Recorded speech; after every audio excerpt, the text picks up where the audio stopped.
അസ്സലാമലൈക്കും dear friends. ഇന്നത്തെ നമ്മുടെ സ്പെഷ്യൽ നിങ്ങൾ ആരും ഇതുവരെയും ട്രൈ ചെയ്ത് നോക്കിയിട്ടില്ലാത്ത ഒരു അടിപൊളി വെറൈറ്റി റെസിപ്പിയാണ്. നമ്മുടെ ഈ വീഡിയോ കണ്ടുകൊണ്ടിരിക്കുന്ന സമയത്ത് നിങ്ങൾക്ക് ഇഷ്ടപ്പെടുകയാണെങ്കിൽ ഒന്ന് ലൈക്ക് ചെയ്തേക്കണേ. അതുപോലെ തന്നെ നമ്മുടെ ഈ ചാനൽ ആദ്യമായിട്ട് കാണുന്നവരും ഇതുവരെയും സബ്സ്ക്രൈബ് ചെയ്യാത്തവരും പ്ലീസ് ഒന്ന് സബ്സ്ക്രൈബ് ചെയ്തേക്കണേ. ഞാനിടുന്ന വീഡിയോസ് ഉടനടി കിട്ടുന്നതിനായി സബ്സ്ക്രൈബ് ബട്ടന്റെ തൊട്ടടുത്ത് കാണുന്ന ബെല്ലൈക്കൺ കൂടി ക്ലിക്ക് ചെയ്തിട്ട് ഓൾ എന്ന ഓപ്ഷൻ എനേബിൾ ചെയ്യാനും മറക്കല്ലേ. അപ്പോൾ ആദ്യം തന്നെ ഇതിനായിട്ട് ചൂടായി കിടക്കുന്ന ഒരു കുക്കറിലേക്ക് 2 ടേബിൾ സ്പൂൺ നല്ലെണ്ണ ഒഴിച്ചു കൊടുക്കാം. നല്ലെണ്ണ ഒഴിച്ചു കൊടുത്തിട്ടുള്ളത് കുറച്ച് ദിവസം കേടുകൂടാതെ ഇരിക്കുന്നതിന് വേണ്ടിയിട്ടാണ് നല്ലെണ്ണ ഒഴിച്ചു കൊടുത്തിട്ടുള്ളത്. നിങ്ങളിത് കുറച്ച് ക്വാണ്ടിറ്റിയിലാണ് ഇത് തയ്യാറാക്കുകയാണെന്നുണ്ടെങ്കിൽ നമുക്ക് വെളിച്ചെണ്ണ ചേർത്ത് തയ്യാറാക്കാവുന്നതാണ്. അപ്പോൾ കുറച്ച് ദിവസം കുറച്ചധികം തയ്യാറാക്കുകയാണെന്നുണ്ടെങ്കിൽ നല്ലെണ്ണയിൽ ചെയ്തിട്ടെടുക്കുമ്പോൾ കേടുകൂടാതിരിക്കുന്നതിന് വേണ്ടിയിട്ടാണ് നല്ലെണ്ണ എടുത്തിട്ടുള്ളത്. അപ്പം നല്ലെണ്ണ ഒന്ന് ചൂടായിട്ടുണ്ട്. ഇതിലേക്ക് ഒരു 20 അല്ലി വെളുത്തുള്ളി ചേർക്കാം.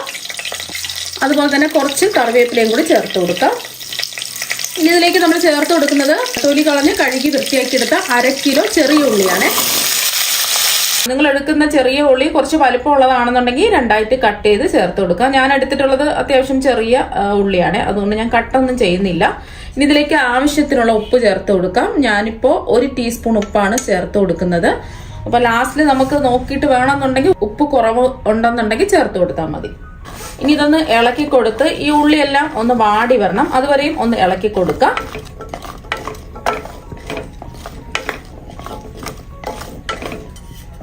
മീഡിയം ഫ്ലെയിം വെച്ച് കൊടുക്കാം.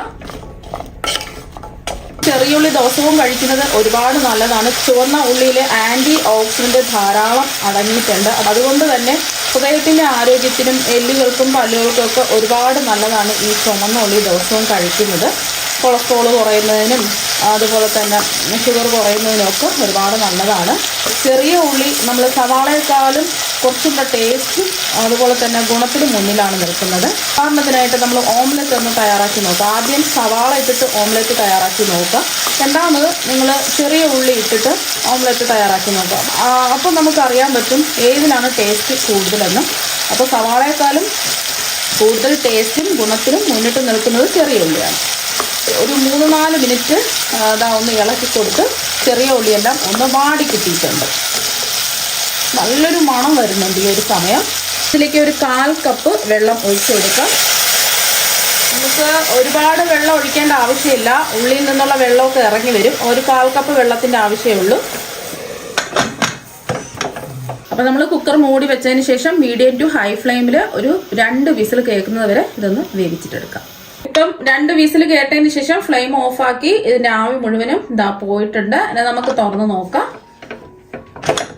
കണ്ടിലെ ഉള്ളിയൊക്കെ നല്ല സോഫ്റ്റ് ആയിട്ട് വെന്ത് കിട്ടിയിട്ടുണ്ട്. ഇപ്പൊ മുഴുവനല്ലേ ഇത് കിടക്കുന്നത്. ചെറുതായിട്ട് ഇതൊന്ന് ഉടച്ചു കൊടുക്കാം. ചെറിയ ചെറിയ കഷ്ണങ്ങളായിട്ട് കിടക്കണം. ഒരുപാട് അങ്ങ് ഉടച്ച് പേസ്റ്റ് പരുവത്തിനാക്കരുത്. ഇതുപോലെ പ്രസ് ചെയ്ത് ചെറിയ ചെറിയ കഷ്ണങ്ങളായിട്ട് ഒന്ന് ഉടച്ചെടുക്കാം.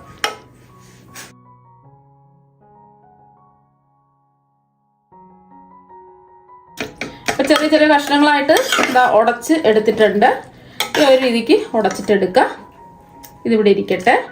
ഇനി ചൂടായി കിടക്കുന്ന ഒരു പാനിലേക്ക് 1 ടീസ്പൂൺ കടുകിട്ട് കൊടുക്കാം. എണ്ണയൊന്നും ഒഴിക്കേണ്ട ആവശ്യമില്ല. അതുപോലെ തന്നെ ഇതിലേക്ക് 1 ടീസ്പൂൺ ഉലുവയും കൂടി ചേർത്ത് കൊടുക്കാം. ഇനി നമ്മളിതിലേക്ക് 1 ടീസ്പൂൺ മുഴുവൻ കുരുമുളകും കൂടി ചേർത്ത് കൊടുക്കാം. എല്ലാം നമ്മൾ ഓരോ ടീസ്പൂൺ വെച്ചാണ് ചേർത്ത് കൊടുത്തിട്ടുള്ളത്. ഇനി ഇതൊന്ന് റോസ്റ്റ് ചെയ്തെടുക്കാം. നല്ലോണം കടുകെല്ലാം ഒന്ന് പൊട്ടി നല്ലോണം ഒന്ന് മൂത്ത് വരണം. ഇപ്പൊ കടുകെല്ലാം പൊട്ടി ഉലുവെല്ലാം നല്ല മൂത്ത് നല്ലൊരു മണം വരുന്നുണ്ട്. ഈ ഒരു സമയം നമുക്ക് ഫ്ലെയിം ഓഫ് ആക്കാം. ഫ്ലെയിം ഓഫാക്കിയതിന് ശേഷം നമുക്ക് ഇത് ചൂട് നല്ലതുപോലെ മാറണം. ചൂട് മാറിയതിന് ശേഷം മിക്സിയുടെ ചെറിയ ജാറിലിട്ടിട്ട് നല്ല പൗഡർ പരുവത്തിന് ഇതൊന്ന് പൊടിച്ചെടുക്കണം. ചൂടായി കിടക്കുന്ന ഒരു കടായിലേക്ക് ഒരു 3 ടേബിൾ സ്പൂൺ നല്ലെണ്ണ ഒഴിച്ചു കൊടുക്കാം. നല്ലെണ്ണ എന്ന് പറയുമ്പോൾ എള്ളെണ്ണയാണ്. ആരോഗ്യത്തിനും നല്ലതാണ്, ടേസ്റ്റും കൂടുതലായിരിക്കും. ഒരുപാട് നാൾ നമുക്ക് കേടുകൂടാതെ ഇത് സൂക്ഷിച്ചു വെക്കാനും പറ്റും. അതുകൊണ്ടാണ് നല്ലെണ്ണ എടുത്തിട്ടുള്ളത്. ഞാൻ നേരത്തെ പറഞ്ഞിട്ടുണ്ടായിരുന്നു നമ്മൾ കുറഞ്ഞ ക്വാണ്ടിറ്റിയിലാണ് ചെയ്യുന്നതെങ്കിൽ വെളിച്ചെണ്ണയിൽ ചെയ്തിട്ടെടുത്താൽ മതി. അപ്പോൾ എണ്ണ ഒന്ന് ചൂടാവട്ടെ. നല്ലതുപോലെ എണ്ണ ഒന്ന് ചൂടാവണം. ലോ ടു മീഡിയം ഫ്ലെയിം വെച്ച് കൊടുക്കുക. ഇപ്പൊ നല്ലെണ്ണ നല്ലതുപോലെ ചൂടായിട്ടുണ്ട്. ഇതിലേക്ക് 1 ടീസ്പൂൺ കടുകിട്ട് ഒന്ന് പൊട്ടിച്ചെടുക്കാം.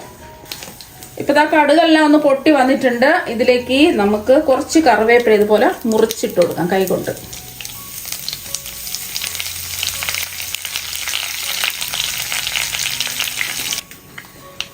അപ്പോൾ അതാ കറിവേപ്പില എല്ലാം ഒന്ന് മൂത്ത് വന്നതിന് ശേഷം ഇതിലേക്ക് ഒരു 1/4 ടീസ്പൂൺ മഞ്ഞൾപ്പൊടി ചേർക്കുക. പൊടി ചേർത്ത് കൊടുക്കുന്ന സമയത്ത് ഫ്ലെയിം കുറച്ച് വെച്ച് കൊടുക്കുക. അതുപോലെ തന്നെ ഒരു 1/4 ടീസ്പൂൺ കായപ്പൊടി ചേർക്കാം. ഇനി ഇതിലേക്ക് നമുക്ക് 2 ടേബിൾ സ്പൂൺ മുളക് പൊടി ചേർത്ത് കൊടുക്കാം. ഇത് കാശ്മീരി മുളക് പൊടിയാണ്. സാധാരണ എരിവുള്ള മുളക് പൊടിയാണെന്നുണ്ടെങ്കിൽ 1 ടീസ്പൂണൊക്കെ ചേർത്ത് കൊടുത്താൽ മതി. അപ്പോൾ എരിവ് നോക്കിയിട്ട് മുളക് പൊടി ചേർത്ത് കൊടുക്കുക. അവരവരുടെ എരിവിനനുസരിച്ച് മുളക് പൊടി കൂട്ടിയും കുറച്ചും ഒക്കെ എടുക്കാവുന്നതാണ്. ഈ പൊടിയുടെ പച്ചമണം മാറി കിട്ടുന്നവരെ ഒന്ന് ഇളക്കി കൊടുക്കാം. ഫ്ലെയിം കുറച്ച് വെച്ച് കൊടുക്കാം. പെട്ടെന്ന് തന്നെ പച്ചമണമൊക്കെ മാറി കിട്ടും. നമ്മളിത് ചൂടായി കിടക്കുന്ന എണ്ണയിലല്ലേ ചേർത്ത് കൊടുത്തിട്ടുള്ളത്. അപ്പോൾ അതാ മുളക് പൊടിയൊക്കെ ഒന്ന് മൂത്ത് വന്നിട്ടുണ്ട്. പെട്ടെന്ന് തന്നെ മൂത്ത് കിട്ടും. ഇനി ഇതിലേക്ക് ഉടച്ച് വെച്ച ഉള്ളി ചേർത്ത് കൊടുക്കാം. ഒന്ന് ഇളക്കി കൊടുക്കുക. ഇത് സവാളയിലും ചെയ്തിട്ടെടുക്കാം. കുറച്ച് ടേസ്റ്റ് കൂടുതൽ ഇതുപോലെ ചെറിയ ഉള്ളിയിൽ റെഡിയാക്കി എടുക്കുമ്പോഴാണ് ടേസ്റ്റ് കൂടുതൽ കിട്ടുന്നത്. അപ്പോൾ അതെല്ലാം ഒന്ന് ഇളക്കി യോജിപ്പിച്ചെടുത്തിട്ടുണ്ട്. ഒരു 30 സെക്കൻഡ് ഒന്ന് ഇളക്കി കൊടുക്കാം. ഒരു 30 സെക്കൻഡ് ഇതാ ഒന്ന് ഇളക്കി കൊടുത്തിട്ടുണ്ട്. ഇനി ഇതിലേക്ക് നമ്മൾ ചേർത്ത് കൊടുക്കുന്നത് പുളിവെള്ളമാണ്. ഞാനിപ്പോൾ ഒരു നാരങ്ങ വലിപ്പത്തിലുള്ള പുളി ഒരു 1/2 കപ്പ് വെള്ളത്തിൽ കുറച്ച് സമയം ഇട്ട് വെച്ചതിന് ശേഷം പിഴിഞ്ഞ് അരിച്ചെടുത്തിട്ടുള്ള പുളിവെള്ളമാണ്. ഇളക്കി കൊടുക്കാം. ഫ്ലെയിം കുറച്ച് വെച്ച് കൊടുക്കാം. ഈ ഒരു സമയം ഉപ്പൊക്കെ ഉണ്ടോ എന്നൊന്ന് ചെക്ക് ചെയ്ത് നോക്കാം. ഉപ്പ് നല്ലതുപോലെ തിളച്ച് വന്നിട്ടുണ്ട്. ഉപ്പ് കുറവായത് കൊണ്ട് ഒരു 1/2 ടീസ്പൂൺ ഉപ്പും കൂടെ ചേർത്ത് കൊടുക്കും. ഒന്ന് ഇളക്കി കൊടുക്കാം. ഇളക്കി കൊടുത്തതിന് ശേഷം ഫ്ലെയിം കുറച്ച് വെച്ചിട്ട് മൂടി വെച്ചിട്ട് എണ്ണ തെളിഞ്ഞ് വരുന്നവരെ നമുക്കൊന്ന് ഇത് വേവിച്ചിട്ടെടുക്കാം. ഇപ്പം നമ്മൾ ഫ്ലെയിം കുറച്ച് വെച്ച് വേവിക്കാൻ തുടങ്ങിയിട്ട് ഒരു 3 മിനിറ്റ് ഇതാ കഴിഞ്ഞിട്ടുണ്ട്. ഇനി നമുക്ക് തുറന്ന് നോക്കാം. ഇപ്പം കണ്ടില്ലേ, നല്ലതുപോലെ എണ്ണയൊക്കെ തെളിഞ്ഞ് വന്നിട്ടുണ്ട്. ഈ ഒരു സമയം നമ്മൾ ഇതിലേക്ക് ചേർത്ത് കൊടുക്കുന്നത് നമ്മൾ നേരത്തെ റോസ്റ്റ് ചെയ്ത് വെച്ചിട്ട് ചൂട് മാറിയിട്ട് പൊടിച്ചെടുത്തതാണ്. കടുക്, ഉലുവ, കുരുമുളക് എല്ലാം പൊടിച്ചെടുത്തത് ഇതിലേക്ക് അങ്ങ് ചേർത്ത് കൊടുക്കാം. മുഴുവനും ചേർത്ത് കൊടുക്കാം.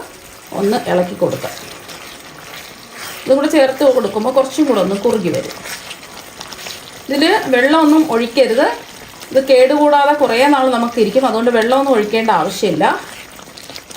പുറത്ത് നമുക്ക് കുറച്ച് ദിവസം സൂക്ഷിച്ച് വെക്കാൻ പറ്റും. അതുപോലെ തന്നെ ഫ്രിഡ്ജിലായാലും കുറേ ദിവസം നമുക്ക് സൂക്ഷിച്ച് വെക്കാവുന്നതാണ്. നല്ലതുപോലെ ചൂടൊക്കെ മാറിയിട്ട് വേണം സൂക്ഷിച്ച് വെക്കാൻ. എയർ ടൈറ്റ് ആയിട്ടുള്ള ഏതെങ്കിലും ഒരു ചില്ല് കുപ്പിയിലിട്ട് സൂക്ഷിച്ച് വെക്കുക. അപ്പോൾ അതാ ഒന്ന് ഇളക്കി കൊടുത്തിട്ടുണ്ട്. അപ്പോൾ കണ്ടില്ലേ, നല്ലോണം കുറുകി ഇതായിരിപ്പുണ്ട്. കുറച്ചും കൂടെ കഴിയുമ്പോൾ കുറച്ചും കൂടെ ഒന്ന് കട്ടിയാവും. ഇതിൻ്റെ ചൂടൊക്കെ മാറിക്കഴിയുമ്പോൾ ഇനി ഇതിലേക്ക് ഈ പുളിയും എരിവും ഒന്ന് ബാലൻസ് ചെയ്യാൻ വേണ്ടിയിട്ട് 1 ടേബിൾ സ്പൂൺ പൊടിച്ച ശർക്കര ചേർത്ത് കൊടുക്കുക. അപ്പോൾ ശർക്കരയ്ക്ക് പകരം നിങ്ങൾക്ക് വേണമെന്നുണ്ടെങ്കിൽ പഞ്ചസാര വേണമെന്നുണ്ടെങ്കിലും ചേർത്ത് കൊടുക്കാവുന്നതാണ്. ഞാനിപ്പോൾ ശർക്കര ചേർത്തന്നേ ഉള്ളൂ. അപ്പോൾ ഒന്ന് ഇളക്കി കൊടുക്കാം. ഉപ്പൊക്കെ ഉണ്ടോ എന്നൊന്ന് ചെക്ക് ചെയ്ത് നോക്കാം. ആവശ്യമെങ്കിൽ ഉപ്പ് ചേർത്ത് കൊടുക്കുക. 1 മിനിറ്റ് കൂടി ഇളക്കി കൊടുത്തിട്ടുണ്ട്. അപ്പോൾ നമ്മുടെ ഉള്ളിക്കറി ഇതാ ഇവിടെ റെഡി ആയിട്ടുണ്ട്. അടിപൊളി ടേസ്റ്റാണ്. ഇത് ചോറിൻ്റെ കൂടെയും എന്തിൻ്റെ കൂടെയും ബ്രേക്ക്ഫാസ്റ്റിൻ്റെ കൂടെയൊക്കെ കഴിക്കാവുന്നതാണ്. ഇപ്പോൾ ഇത് നല്ല ചൂടല്ലേ, ഇതിൻ്റെ ചൂട് നല്ലതുപോലെ ഒന്ന് മാറട്ടെ.